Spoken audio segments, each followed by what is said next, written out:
എന്നും പുഴുങ്ങിയ മുട്ട കഴിച്ചു മടുത്തോ? 300 കാലറിയിൽ 34 ഗ്രാം പ്രോട്ടീനുള്ള ഒരു എഗ് ചോക്ലേറ്റ് മൂസ്.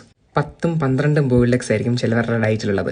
ഈ ഒരു റെസിപ്പി ചെയ്തോളൂ, ചോക്ലേറ്റ് മൂസ് പോലെ തന്നെ ആയിരിക്കും ഇതിന്റെ ടേസ്റ്റ്. അപ്പോൾ എന്റെ ഡയറ്റിലുള്ള എനിക്ക് 5 എഗ് വൈറ്റ്സും ഒരു ഹോൾ എഗ്ഗുമാണ്. ഇതൊരു മിക്സർ ജാറിലോട്ട് ഇട്ടതിന് ശേഷം 15 ഗ്രാം കൊക്കോ പൗഡർ ഇടുക. നിങ്ങൾ 6 മുട്ട മൊത്തത്തോട്ട് ഇടുവാണെങ്കിൽ 30 ഗ്രാം കൊക്കോ പൗഡർ ഇടണം. അതിലേക്ക് 20 ഗ്രാം വേ പ്രോട്ടീൻ ഇടുക. ചോക്ലേറ്റ് ഫ്ലേവർ ആണെങ്കിൽ അത്രത്തോളം നല്ലത്. അതിലേക്ക് ഒരു 10 ഗ്രാം ഹണി. ഞാനിവിടെ ബി ലൈവിന്റെ ഹണിയാണ് എടുത്തേക്കുന്നത്. നിങ്ങൾക്ക് ഷുഗറിന് ഒരു റീപ്ലേസ്മെന്റ് നോക്കുകയാണെങ്കിൽ ഈ ഹണി ഒരു ബെറ്റർ ചോയ്സ് ആണ്. ഇതെല്ലാം കൂടെ മിക്സിയിൽ ഇട്ടെന്ന് അടിച്ചെടുത്തതിന് ശേഷം വേറൊരു പാത്രത്തിലോട്ട് മാറ്റുക. ഒരു 2 മണിക്കൂർ ഫ്രീസ് ചെയ്തതിനു ശേഷം 20 gram zero sugar chocolate peanut butter add ചെയ്യുക. ഇത് ഓപ്ഷനിലാണ്, നിങ്ങൾക്ക് വേണമെങ്കിൽ ആഡ് ചെയ്താൽ മതി. അതൊരു 1/2 മണിക്കൂറും കൂടെ ഫ്രീസ് ചെയ്യുകയാണെങ്കിൽ സംഭവം റെഡി. Chocolate egg mousse. പേരെങ്ങനെയുണ്ട്? അപ്പം കുക്കിംഗ് ക്ലാസ് അത്രേ ഉള്ളൂ. ഇന്ന് day 63 of 90 days body transformation series.